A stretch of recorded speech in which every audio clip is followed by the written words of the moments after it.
horse with the speed of light, a cloud of dust, and a hearty "Hi-Yo, Silver!"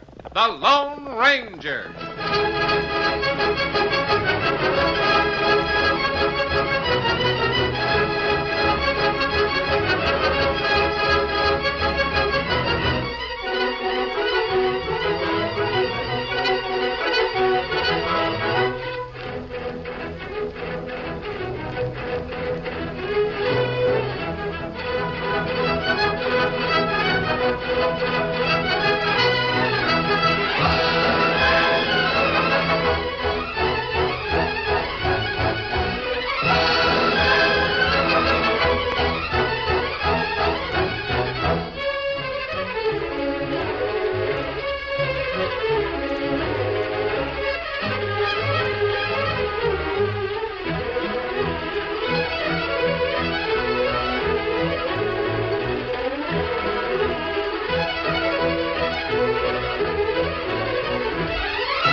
With his faithful Indian companion Tonto, the masked rider of the plains led the fight for law and order in the early western United States. The stories of his strength and courage, his daring and resourcefulness have come down to us through the generations. And nowhere in the pages of history can one find a greater champion of justice. Return with us now to those thrilling days of yesteryear. From out of the past, from the thundering hoofbeats of the great horse Silver, the Lone Ranger rides again. Come on, Silver! Hurry, big fellow! Hi-Yo, Silver! Away!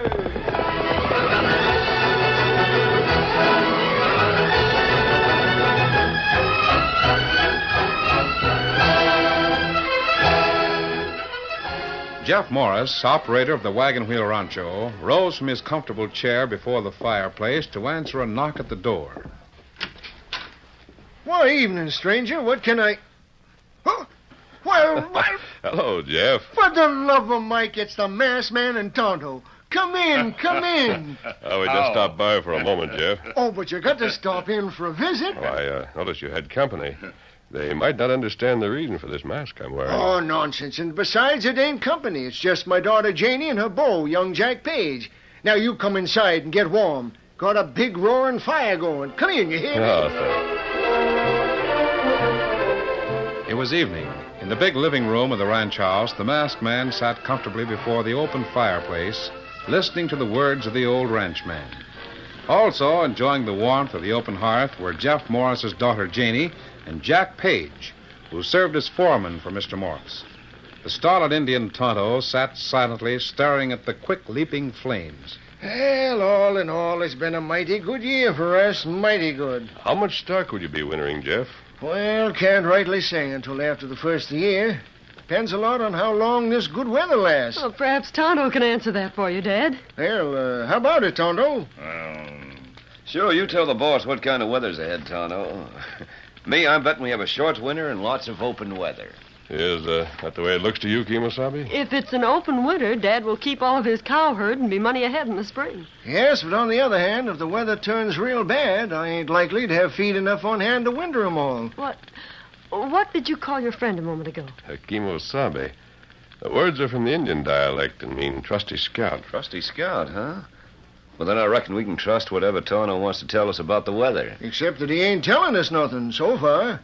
You figure maybe I'm right in predicting an open winter? No. What do you figure, Tonto? When me watch flames in fireplace, flames leap plenty high. What do you mean, flames leap high? Well, that's sign of much cold weather. Much snow. Tonto think maybe plenty bad winter ahead.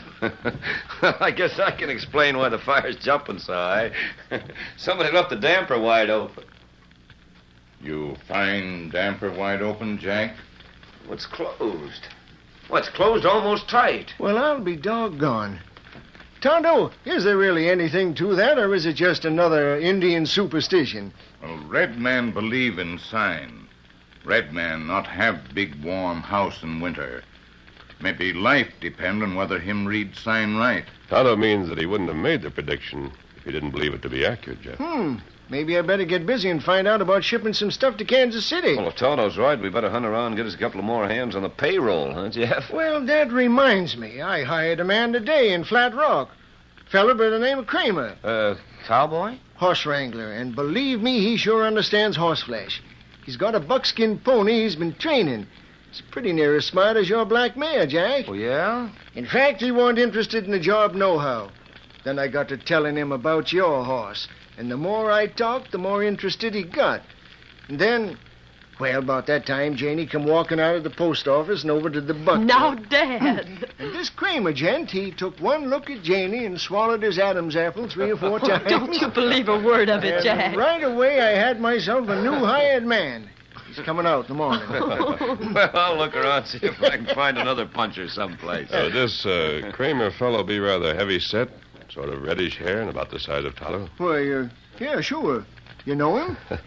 If Bud Kramer's coming to work here tomorrow, I think you can stop worrying about the other cowboy. Huh? In about 2 days, you'll have another man on the payroll. A fellow named Pokey Langley. But, I don't savvy. I'll tell you a story about Kramer and Langley, but you'll have to promise not to repeat it because I wouldn't want to spoil their fun. Oh, my goodness. This sounds awfully mysterious. Yes, go ahead. Tonto and I have run across Langley and Kramer up in the North Country several times. They're inseparable partners, That's right. and wherever they go, they always manage to stir up considerable excitement. Hey, you don't mean that they're troublemakers, do you? Well, let's say they're practical jokers, Jeff, with a special delight in tormenting lawmen. What? Just how do you mean? Well, they always come into a strange town separately. The first one to arrive usually hangs around town a day or two until most of the townspeople know who he is. Then the other one comes riding into town and wants to know if anyone has seen or heard of his double-crossing partner. Ho there, ho. Hey, mister. Yeah?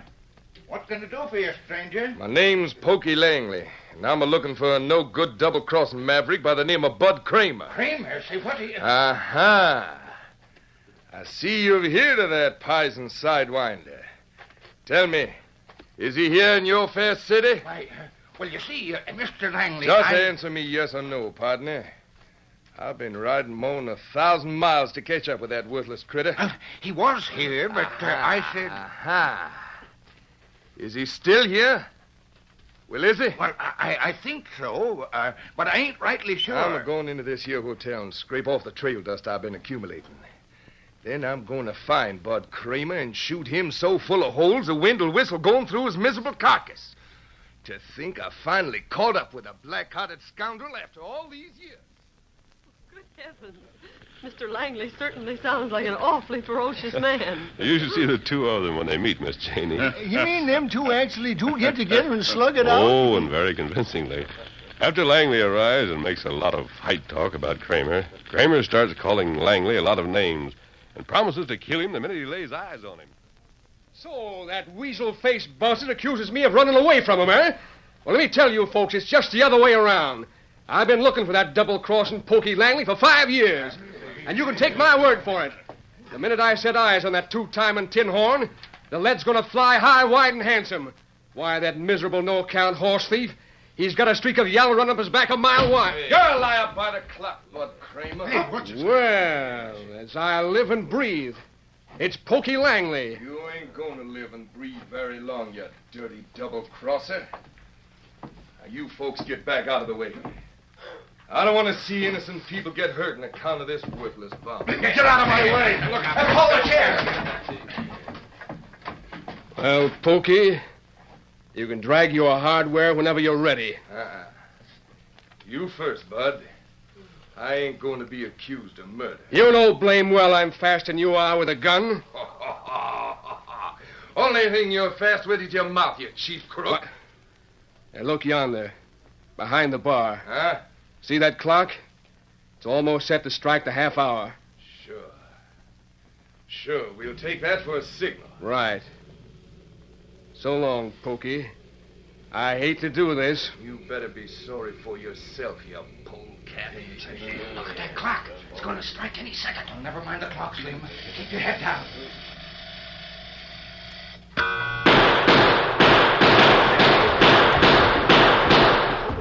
Look, they killed each other. Empty their guns. Somebody get the sheriff. Sheriff? Them fellas don't need no sheriff. They need the undertaker. I know they was a pair of killers the minute I first laid eyes on them. Kramer and Langley feller, them think that pretty funny joke. You mean them two Ranahans went through all that hullabaloo just for a joke? That's right. Well, what happened when the sheriff got there? Or the undertaker? Well, they'd arrive at the scene of the shooting to find Langley and Kramer slapping each other on the back and laughing their sides out. Everybody in the place scared out of their wits, huh? Kramer and Langley never bothered to explain that they do their shooting at each other with blank cartridges. Blank cartridges. Well, of all the loco stunts I ever heard of, that sure is the worst. Well, I guess we can stand another log on the fire. So you figure if Kramer shows up here tomorrow, the other fellow, Langley, will be along asking for a job in a day or two, huh? Yes, I think you can depend on it. The masked rider and his Indian friend were gone when the ranch house came to life the next morning.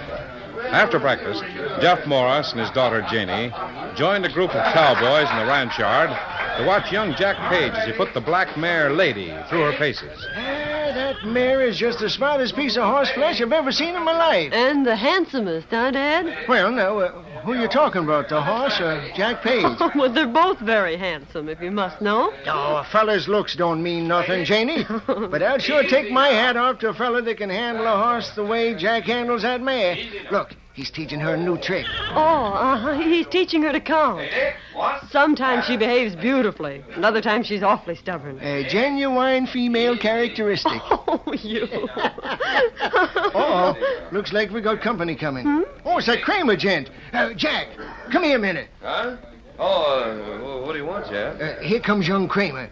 Now, we ain't supposed to let on like we know about him and his partner, Langley. Savvy? Don't worry, I'll keep mum about it. And you too, Janey. Oh, I wouldn't spoil their fun for the world. Besides, I'd like to see Sheriff Dixon get all excited when the shooting starts. Yeah. Oh, hold it now. Howdy, Kramer. Oh, easy. Howdy, folks. This here's Bud Kramer, the new wrangler I hired in town yesterday. Oh, there, lady. What's the matter with you? That's quite a mare you got there, mister. There ain't none better, Hold, girl. Hold steady there. What in the world has come over? Hold now. Cut out that prancing around. Acts kind of nervous. What'd you call her? Her name's Lady. Hold, girl. Now, easy there. Easy now. Oh, easy. Looks downright intelligent. Easy. Hello, lady. Well, now, look at that, would you? What's the matter, girl? I'll be darned. Anybody would think they was holding a regular conversation. Didn't I tell you this fella knowed how to handle horses? I'll bet you're a pretty good trick horse, huh, lady? What? Look. She's nodding her head. How in the world do you do it? I reckon it calls for a heap of patience, Miss Janey. Jack's been trying to teach her to count. Oh, shucks, that ain't nothing much for a smart horse to do. Now, lady here. Let me see your teeth, lady. About a 5-year-old, huh? Yeah, that's right. Lady is 5. I suppose you can show me how to make her count up to 5, huh? I'll bet you $100 against the mare. She'll do it the first try, mister. Feel like gambling?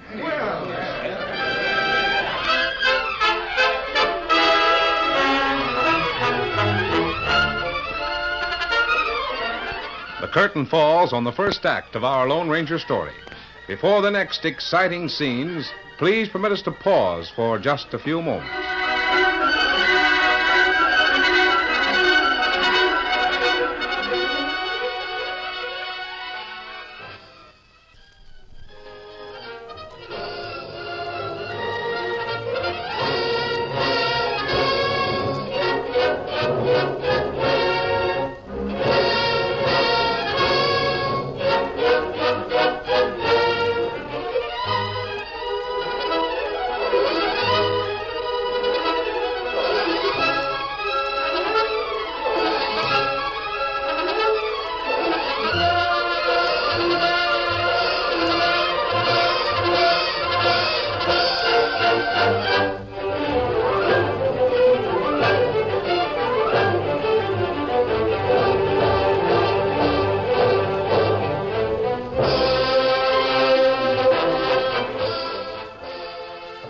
Now, to continue our story.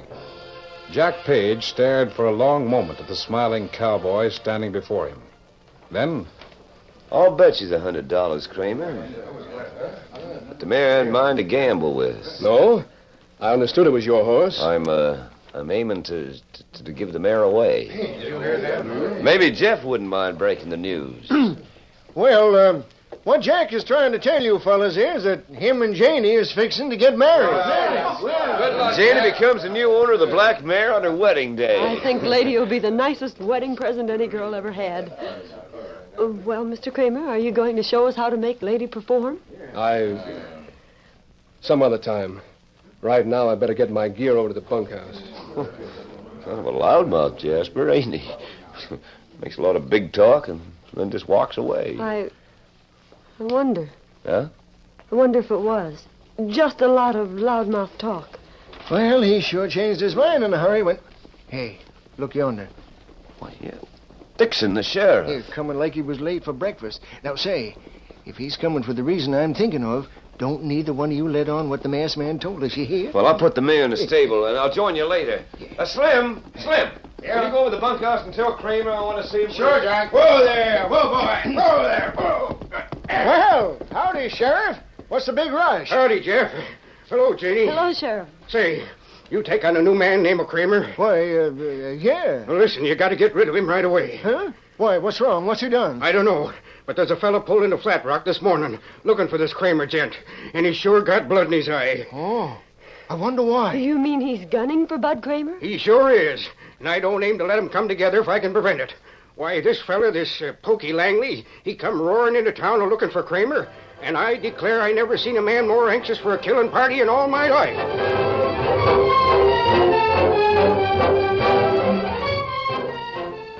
while Sheriff Dixon told the secretly amused rancher and his daughter about the arrival in town of Pokey Langley, Jack Page, the foreman, slipped quietly away from the rear of the stables and approached the corner of the long, rambling bunkhouse. Hey, Kramer. Yeah? Page wants you to come over to the stables. Right. Be there in 2 shakes.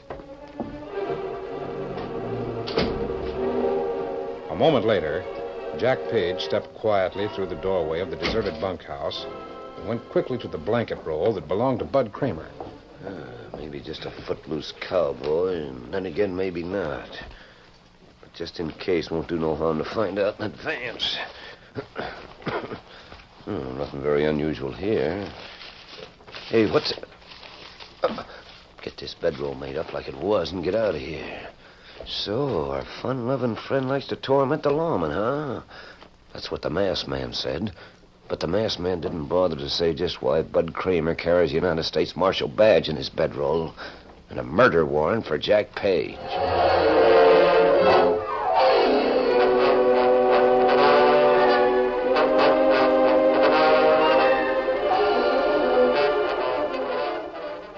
It was afternoon when the Lone Ranger met his friend Tonto at their new campsite. Quickly, the Indian related what had happened.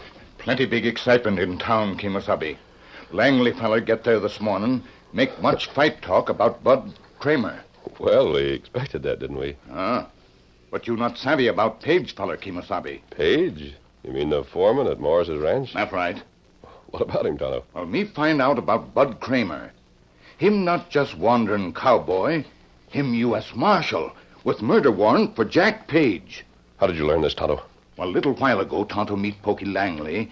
Him on way to ranch to see friend when someone tried to rob him. What happened? Well, Langley feller, him riding a long trail when someone throw rope and knock him from saddle. Him get knocked out. And then? Ambush feller run away plenty fast when Tonto come along. Him not have time to rob Langley. Did you get a good look at the man who attacked Langley? Well, him plenty far away. But Tonto see black horse, and it run plenty fast. You think the man was Jack Page? Then Langley feller come too. Him say Bud Kramer have murder warrant for Page from Montana. But it doesn't make sense. If Kramer were after Page, why would Page attack Pokey Langley? Wait. What matter? Makes plenty of sense. Come on, Tonto. We're heading back for the Morris Ranch as fast as we can. Me ready. Come, Scout. Here, Silver. What you think happened at Ranch Kemosabe? There'll be another murder committed unless we get there in time to stop it. And we'll be responsible for it. Steady, Silver. Come on, Silver. Get him up, Scout.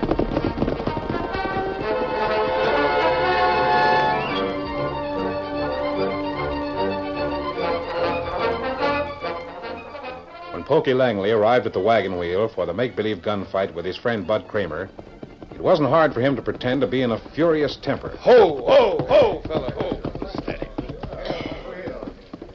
I'm looking for a no-good critter known as Bud Kramer. Told me in town I'd find him out here. Well, is he here or ain't he? Just like the sneaking critter to be hiding someplace out of sight. What are you laughing about, young lady? You must be Mr. Langley. Well, how come you to know my name? Mr. Kramer told me about you. Oh, he did, huh? Mm-hmm. Well, just where can I find that pizen sidewinder? Oh, I reckon he ain't far away, fella. Last time I seen him, he was oiling his guns and saying how anxious he was to meet up with you. He probably stole your fastest horse and lit out when he heard I was heading this way. Why, if I had... horse thief, you Oh, sparrow-headed my goodness, buzzard. such awful names. So, there you are, Bud Kramer. At last I've caught up with you. You ain't caught up with nothing but the Undertaker, you puffed-up windbag. Whenever you're ready, you can stop shooting off your face and try shooting that 6-gun you're packing. You folks stand back out of the way. I don't aim to see innocent people get hurt while I exterminate this double-crossing varmint. What? I'm going to count to 3, partner. You better be ready to grab your gun. Start counting, you black-hearted weasel. Hey, look, there's a couple of riders coming. Let them come. 1. I'd sure like to know what that young lady's laughing about. She's laughing to think how you're going to look when I get through with you. 2. Well, hurry up and get to 3. Oh, Silver, hold 3! Hey, what's the idea? Spoiling everything. Say, did you see that? The masked man shot the gun out of Pokey's hand. Doggone it all, you sure put the kibosh in a good shooting party, masked man. Sorry, Bud. Pokey, pick up your gun. Take a look at the cartridges. Huh? Oh, what are you getting at, anyway? Look at your gun. Oh, sure. Hey. What is it, partner? Well, Bud, I'd have killed you dead in a doornail if the masked man hadn't have got here when he did. Look. Well, for the love of... What's the idea of putting real bullets in that gun? But I didn't. I put blanks in before I left town. Now you know why you were attacked and knocked unconscious on your way out here, Pokey. What's that you say? Sorry to give you bad news, Jeff, but Bud Kramer here happens to be a United States Marshal with a murder warrant for Jack Page. Oh, no. No, that can't be true. I don't know how to tell you how sorry I am, Miss Janey. Let me tell you how glad I am. Jack's plan to murder you failed. I suppose it was Jack who attacked Pokey Langley and substituted the real bullets for the blanks. Yes, Miss Janey. Tonto saw him riding away on the black mare. The black mare. My wedding present. Come on, let's get saddled up and go after him. Tonto and I'll ride with the marshal and his friend, Jeff. You better take your men and go after your cattle. Right. And a big storm coming. The big fella. Let's go. You got a 3-hour start on us already. Come on, Pokey. I'm ready and waiting. Get up, come on. Get him up, Small Silver.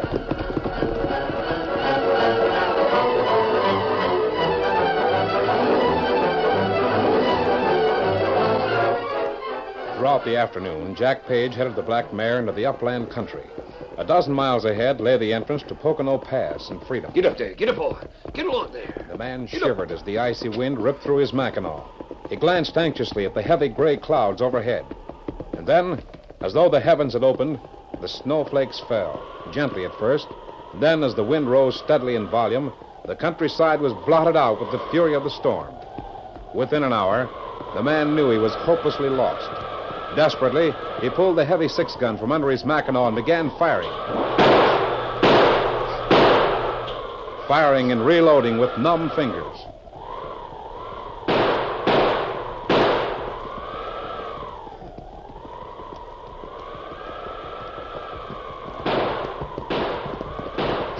Listen, up ahead.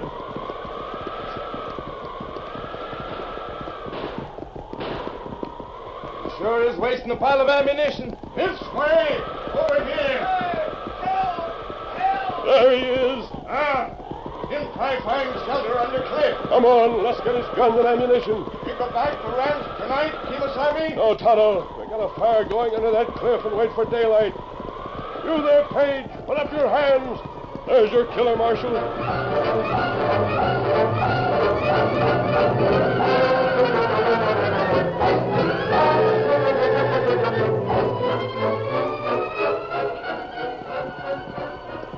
It was mid-morning when the party returned to the wagon wheel with their prisoner.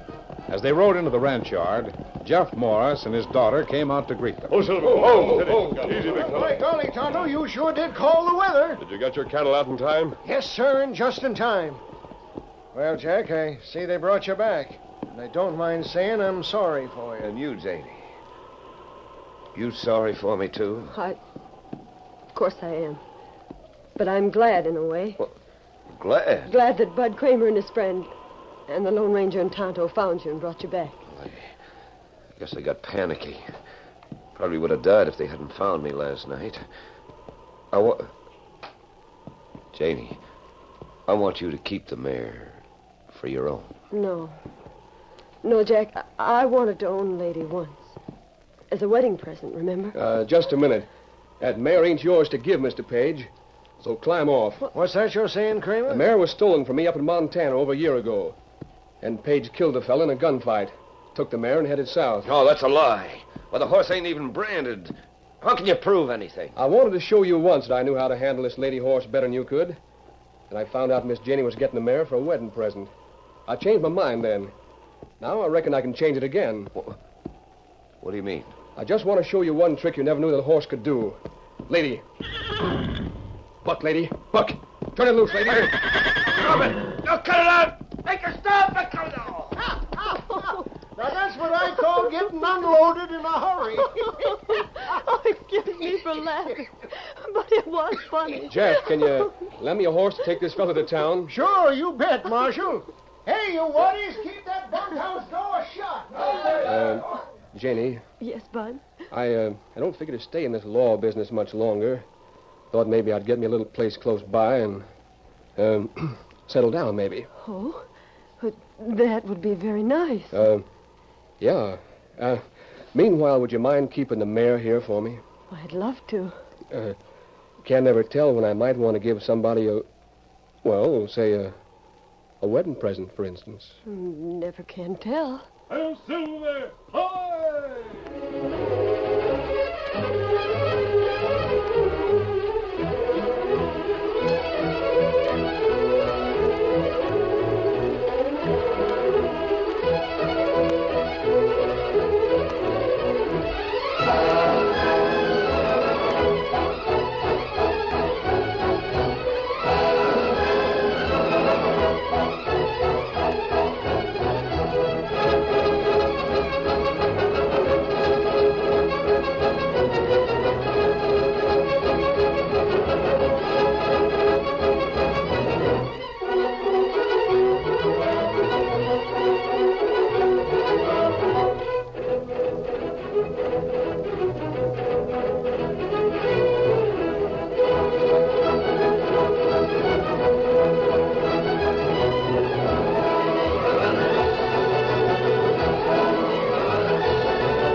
The story you have just heard is a copyrighted feature of the Lone Ranger Incorporated.